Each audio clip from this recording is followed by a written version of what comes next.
எல்லாருக்கும் வணக்கங்க. மிதுன ராசியில் பிறந்தவங்களுக்கு வரக்கூடிய பிப்ரவரி மாதத்தில் கோட்சார ரீதியாக வரக்கூடிய கிரக அமைப்புகளால் எந்த மாதிரியான மாற்றங்களை வரப்போகுது, எந்த மாதிரியான மாற்றங்கள் இந்த பிரபஞ்சம் தரப்போகுதுன்றது பற்றி தானுங்க ஆதாரபூர்வமாக இந்த பதிவில் நம்ம பார்க்க போகிறோம். பிப்ரவரி மாதம் 1ஆம் தேதி ஞாயிற்றுக்கிழமை அதிகாலை புனர்பூச நட்சத்திரம் சொல்லக்கூடிய ஸ்ரீராமர் அவதரித்த நட்சத்திரம் கடக ராசி துலா லக்னத்தில் தான் இந்த மாதம் பிறக்கப்படுது. அப்படி பிறக்கப்படக்கூடிய பிப்ரவரி மாதம் மிதுன ராசி நண்பர்களுடைய வாழ்க்கையிலையும் வாழ்வாதாரத்திலையும் எந்த மாதிரியான மாற்றங்களை தரப்போகுதுன்றது பற்றி தானுங்க முழுமையாக நம்ம பார்க்க போகிறோம். எதிர்பார்ப்புகள் அப்படின்றது ஒவ்வொருத்தருக்கும் ஒவ்வொரு விதமான எதிர்பார்ப்புகள் இருக்க தான் செய்யுது. இந்த பிரபஞ்சம் எல்லாருக்கும் எல்லா நேரத்துலையும் சாதகமான பலன் தர்றதில்லை.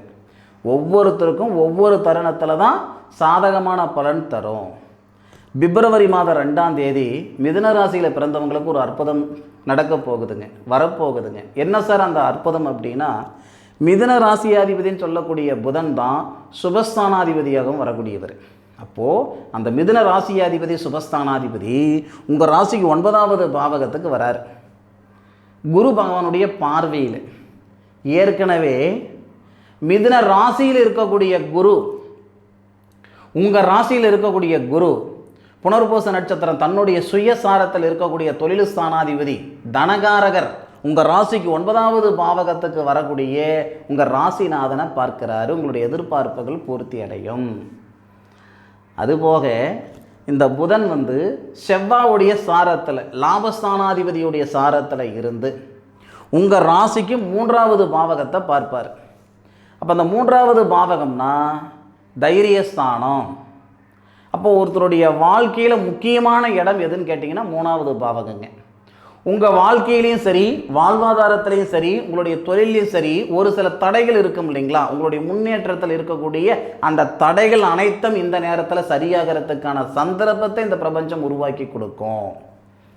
இது நீங்கள் படித்த படிப்புக்கு உண்டான உத்தியோகமாக இருக்கலாம். மிதுன ராசியில் பிறந்தவங்களுக்கு பெருசாக படிப்பறிவு இருக்கிறத விட பகுத்தறிவு நிறையா இருக்கும். படித்தது 12வது தான் படிச்சிருப்பாங்க, 10வது தான் படிச்சிருப்பாங்க, 50 பேருக்கு வேலை கொடுத்துட்ருப்பாங்க.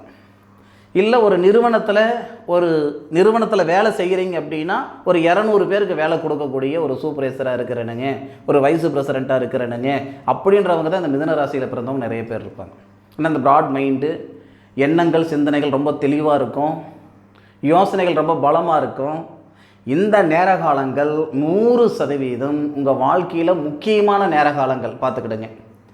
ஏன்னா இந்த 3வது பாவகத்துக்கு அதிபதினு சொல்லக்கூடிய சூரியன் மிதுன ராசியில் பிறந்தவங்களுக்கு மட்டும்தான் அந்த தைரியஸ்தானாதிபதியாக சூரியன் வருவார். 12ஆம் தேதி உங்கள் ராசிக்கு 9வது பாவகத்துக்கு அதாவது புதனுடன் சேர்ந்து புதனாதித்ய யோகமாக இருந்து 3வது பாவகத்தை பார்ப்பார். 2ஆம் தேதியே புதன் தரக்கூடிய யோகம் என்னவோ அதை கொடுத்துரும். இது எந்த மாதிரியான யோகம் கொடுக்க போகுது அப்படின்னா, உங்கள் வாழ்க்கையில் வளர்ச்சி ஏற்படும், படித்த படிப்புக்கு உண்டான உத்தியோகம் ஏற்படும், உங்களுடைய மனநிலை தெளிவாக இருக்கும், எண்ணங்கள் தெளிவாக இருக்கும். அதே மாதிரி உங்களுடைய முன்னேற்றத்தில் இருக்கக்கூடிய தடைகள் எல்லாம் சரியாகிறதுக்கான வாய்ப்புகள் இருக்கும், நீங்கிறதுக்கான வாய்ப்புகள் கொடுக்கும். புதன் 9வது பாவகத்துக்கு வரையில் நமக்கு சூரியனும் வரும் பொழுது யோகமாக மாறிடுது. புதனாதித்ய யோகம்னா குரு பகவானுடைய பார்வையில் உங்கள் ராசிக்கு 3வது பாவகம். அண்ணந்தம்பிகள் இருக்கக்கூடிய கருத்து வேறுபாடுகள் சரியாகும். செய்யாத தப்ப செஞ்சன்ற பேர் வந்தது, போகாத இடத்துக்கு போனன்ற பேர் வந்தது, அதெல்லாம் சரியாகும். தடைகள் நீங்கும். ஒரு சிலர் வெளியூர் வெளிநாடு போகிறதுக்கான சந்தர்ப்பத்தை ஏற்படுத்தும். இல்லை வெளிநாட்டில் இருக்கிறவங்க வீடு வாசல் வாங்கிறதுக்கான வாய்ப்புகள் உருவாக்கி கொடுக்கும். இல்லை இருக்கிற நிறுவனத்திலேருந்து வேறு நிறுவனத்துக்கு போகிறதுக்கான சூழலை உருவாக்கி கொடுக்கும். இந்த பிரபஞ்சம் நமக்கான சந்தர்ப்பத்தை கொடுக்குது. எதிர்பார்ப்புகள்ன்றது நம்மளை பொறுத்து தானே. ஒவ்வொருத்தருக்கும் ஒவ்வொரு விதமான எதிர்பார்ப்பு இருக்கும் பாருங்கள். அதனால் பிப்ரவரி மாதம் 12ஆம் தேதியிலிருந்து பிப்ரவரி மாதம் 28ஆம் தேதி வரைக்கும் மிகப்பெரிய ஒரு வாய்ப்பு. அதுபோக உங்களுக்கு 5ஆம் தேதி சுக்கிரனும் மாறுறாரு. இந்த புத்திரஸ்தானாதிபதினு சொல்லக்கூடிய ஒரு சுக்கிரன், அந்த சுக்கிரனும் மாறுவார். அப்போ புதனும் சுக்கிரனும் சேருவார். அப்போ சுக்கிரனையும் குரு பார்க்கிறார். பிதிருஸ்தானம் சொல்லக்கூடிய, அதாவது புத்திரஸ்தானம் சொல்லக்கூடிய இடத்தையும் பார்க்கிறார் குரு. புத்திரஸ்தானாதிபதினு சொல்லக்கூடிய சுக்கிரனையும் பார்க்கிறார் குரு அப்படி இருக்கும் பொழுது மிதுன ராசியில் பிறந்தவங்க குழந்தை பாக்கியம் தாமதமாக இருக்குதுங்க, 10 வருஷம் ஆகுதுங்க கல்யாணம் ஆகிட்டு, 12 வருஷம் ஆகுதுங்க அது கல்யாணம் ஆகிட்டு, நிறைய பரிகாரங்கள் செய்து பார்த்துட்டுனுங்க, நிறைய வைத்தியம் பண்ணி பார்த்துட்டுனுங்க, இது வரைக்கும் எங்களுக்கு குழந்தை பாக்கியம் உருவாகலை, நான் சன்னியாசியாக இருந்தேனுங்க, அப்படியே இருந்திருந்தாலும் பரவாயில்ல, ஒரு பொண்ணை கல்யாணம் பண்ணி சம்சாரின்ற ஒரு பதவியை இந்த பிரபஞ்சம் கொடுத்தது, தாய் தந்தைன்ற பதவி எனக்கு கொடுக்கலைங்க. இந்த மாதிரி ஆதங்கம் நிறைய ஆண்களுக்கு இருக்க தான் செய்யுது, பெண்களுக்கும் கூட தான். அப்போது உங்களுக்கு இருக்கக்கூடிய மிகப்பெரிய ஒரு ஆதங்கம் என்ன அப்படின்னா, மன அழுத்தம் என்னன்னா குழந்தை பாக்கியம். மிதுன ராசியில் பிறந்தவங்களுக்கு குழந்தை பாக்கியத்தில் சங்கடங்கள் இருக்குதா, இந்த நேரத்தில் சரியாகிறதுக்கான வாய்ப்பு சார் எந்த தருணம் சார் அதுன்னு கேட்டிங்கன்னா 5ஆம் தேதி.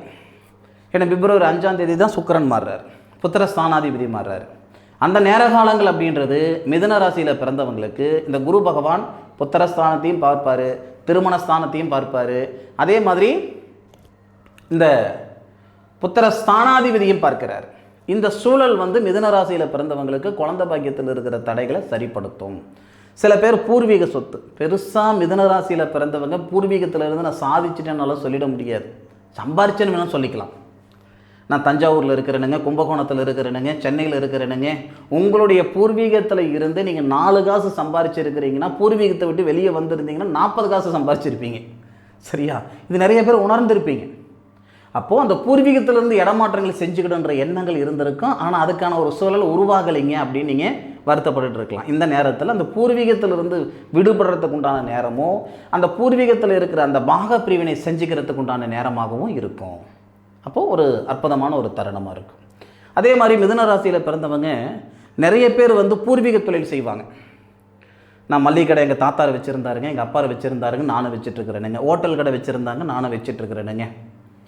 அதாவது மிதுன ராசியில் பிறந்தவங்க பொறுத்த வரைக்கும் நிறைய பேருக்கு ரொம்ப பரிச்சயமாக இருக்கிறது என்ன அப்படின்னா பூர்வீக தொழில், சுய தொழிலும் கூட.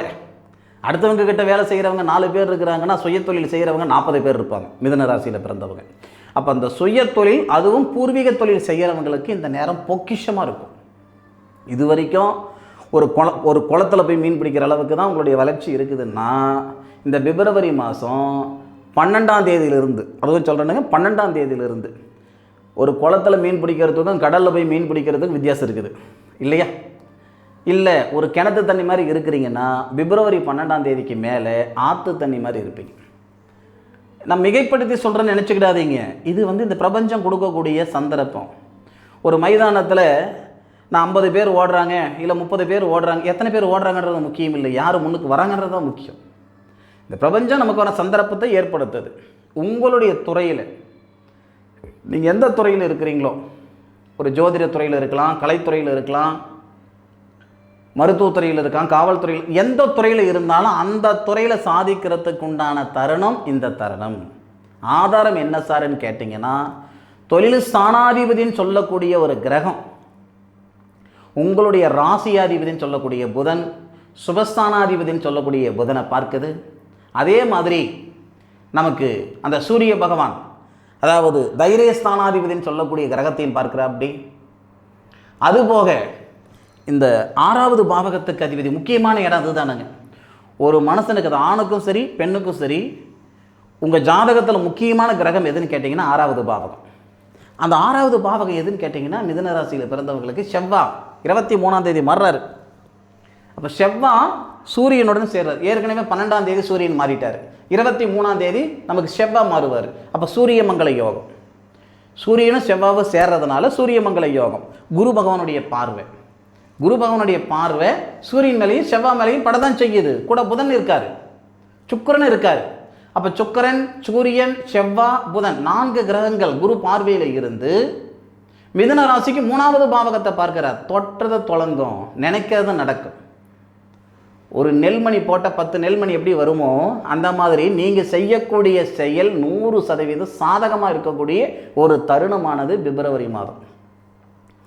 உங்களுக்கு புரிகிற மாதிரி நான் சொல்லணும்னா, இன்றைக்கி சாதித்தவங்களுக்கு எல்லாருக்குமே இந்த பிரபஞ்சம் ஒரு சந்தர்ப்பம் கொடுத்துருக்கும். அது சினிமா துறையிலையோ, அரசியல் துறையிலையோ, மருத்துவத்துறையிலையோ, இல்லை ஒரு நிறுவனம் வச்சுருக்கிறனுங்க, எந்த தொழிலாக இருந்தாலும் சரி, அந்த தொழிலில் சாதிச்சிருக்கிறாங்கன்னா அந்த சாதித்த நபருக்கு இந்த பிரபஞ்சம் ஒரு சந்தர்ப்பம் கொடுத்துருக்கும். அந்த சந்தர்ப்பத்தை பயன்படுத்திக்கிட்டதுனால தான் அவங்க மேலுக்கு இருக்காங்க, வசந்து நம்ம பார்க்குற இடத்துல இருக்காங்க. அந்த மாதிரியான சந்தர்ப்பம் தான் மிதுன ராசியில் பிறந்த ஆணுக்கும் சரி பெண்ணுக்கும் சரி இந்த பிரபஞ்சம் பிப்ரவரி மாதத்தில் ஏற்படுத்துது. அப்போது உங்களால் எந்த அளவுக்கு உயர முடியுமோ, உங்களால் எந்த அளவுக்கு வளர்ச்சின்ற பாதையை நோக்கி ஓட முடியுமோ ஓடிக்கிடுங்க. இந்த பிரபஞ்சம் யாரையும் கையை பிடிச்சி கூட்டிகிட்டு போகாது, கையை காட்டி விடும். மிதுன ராசியில் பிறந்தவங்களுக்கு ஒருத்தர் கையை பிடிச்சி கூட்டிகிட்டு போகணுன்ற அவசியம் இருக்காதுன்னு நினைக்கிறேன். ஏன்னா பல பேருடைய வாழ்க்கைக்கும் வாழ்வாதாரத்துக்கும் உறுதுணையாக இருந்தவங்க தான் மிதுன ராசியில் பிறந்தவங்க. ஆனால் உங்களுடைய வாழ்வாதாரத்துக்கும் வளர்ச்சிக்கு நான் காரணம் அப்படின்னுலாம் யாராலும் சொல்லிட முடியாது. அதை எதிர்பார்க்கவும் மாட்டீங்க. காய்க்கிற மரம் தானே சாமி கல்லடி படம், காய்க்காத மரம் கல்லடி படாது பாருங்கள். காய்க்கிற மரம் தான் கல்லடி படம். அந்த மாதிரி மிதுன ராசியில் பிறந்தவங்க காய்க்கிற மரம் அம்பிட்டு தான். இந்த நேரம் நல்ல நேரம் தானங்க. இந்த நேர காலங்களில் உங்களுடைய தொழிலில் வசதிக்கோங்க, உங்களுடைய தொழிலை உயர்த்திக்கோங்க. வாழ்க்கையில் ஒரு சில சங்கடங்கள் ஏற்பட்டு இருந்தாலும் இந்த நேரம் நல்லா இருக்கும். ஏன்னா இந்த திருமண ஸ்தானாதிபதினு சொல்லக்கூடிய கிரகம் குரு, திருமண காரகன் சொல்லக்கூடிய கிரகம் சுக்கிரன். இந்த திருமண ஸ்தானாதிபதி குரு திருமண காரகனை பார்க்கிறார். இதெல்லாம் நல்ல நேரம், பிரமாதமான நேரம். அதே மாதிரி இன்னொரு விஷயம் சொல்கிறேனுங்க. இந்த மிதுன ராசியில் பிறந்தவங்களுக்கு சனி பகவான் அருமையான கிரகம், அற்புதமான கிரகம். அப்போது சனி பகவானுடைய ஆதிக்கத்தில் புதன் இருக்க, குரு பகவானுடைய பார்வையில் இருக்க, அந்த சனி பகவான் உங்கள் ராசிக்கு 10வது பாவகம் தொழில் ஸ்தானத்திலேருந்து தன்னுடைய சுயசாரத்திலிருந்து 4வது பாவகத்தை பார்க்கிறார். அருமையான ஒரு ஒரு ஒரு பிராப்தம் கொண்ட நேரம் தானுங்க இந்த நேரம். இந்த நேர காலங்கள் இந்த மாதத்தில் இருக்கிற மாதிரி அடுத்த மாதம் இருக்குமா? நிச்சயமாக இருக்காது. இதுதான் கோச்சார கிரக நிலைகள். பிப்ரவரி மாதம் 1ஆம் தேதி சந்திரன் கடகத்தில் இருக்கிறாருன்னா 3ஆம் தேதி சிம்மத்துக்கு வந்துடுவார். சரிங்களா? அந்த கிரக அமைப்புகள் ஆராய்ச்சி தான் இந்த பலன் சொல்லிட்டு இருக்கிறேனுங்க. பயன்படுத்தி பாருங்க. இந்த பதிவு மிதுன ராசியில் பிறந்தவங்களுக்கு நிச்சயம் மிகப்பெரிய மாற்றத்தை கொடுக்கும். அதில் எந்த மாற்று கருத்தும் கிடையாது. கூட உங்களுடைய கிரக நேரகாலங்கள், உங்களுடைய கிரக நிலைகள் எப்படி இருக்குதுன்றது ஒரு முறை இந்த மாதத்தில் பாருங்கள். உங்களுடைய ஜோதிடர்கள், ஆஸ்தானமான ஜோதிடர்கள் இருப்பாங்க இல்லைங்களா, அவங்க கிட்ட உங்களுடைய ஜாதகத்தை அனுப்பி, ஐயா இந்த மாத கிரக நிலைகள் ஒரு தம்பி ஆஹா ஓஹோன்னு சொல்லியிருக்கிறாரு, அது உண்மையா? முதல்ல அது கேட்டுக்கோங்க. அது உண்மையா? அது உண்மையாக இருந்தால் எனக்கு எந்த அளவுக்கு வரும், எனக்கு எந்த அளவுக்கு எவ்வளோ பர்சன்டேஜுக்கு வரும்ன்றது கேட்டு அதுக்கு தகுந்த மாதிரியான முயற்சிகள் எடுங்க, முன்னுக்கு வருவீங்க. ஒரு நாள் இல்லைனாலும் ஒரு நாள் என்னுடைய வார்த்தைகள் உங்களுடைய வாழ்வாதாரத்தில் மிகப்பெரிய மாற்றத்தை கொடுத்துருக்கும். அதில் எந்த விதமான மாற்று கருத்தும் கிடையாது. இந்த பதிவு பற்றி உண்டான கருத்துக்களை கமெண்ட் பாக்ஸில் பதிவு பண்ணுங்கள். மீண்டும் அடுத்த ஒரு அற்புதமான தருணத்தில் மிதுன ராசியில் பிறந்த உங்களை சந்திக்கும் வரை உங்களிடமிருந்து விடைபெறுவது உங்கள் வீட்டு ஜோதிட நண்பனான மா காளிதாஸ் மணிகண்டன். திருச்சிற்றம்பலம். வாழ்க வையகம், வாழ்க வளமுடன்.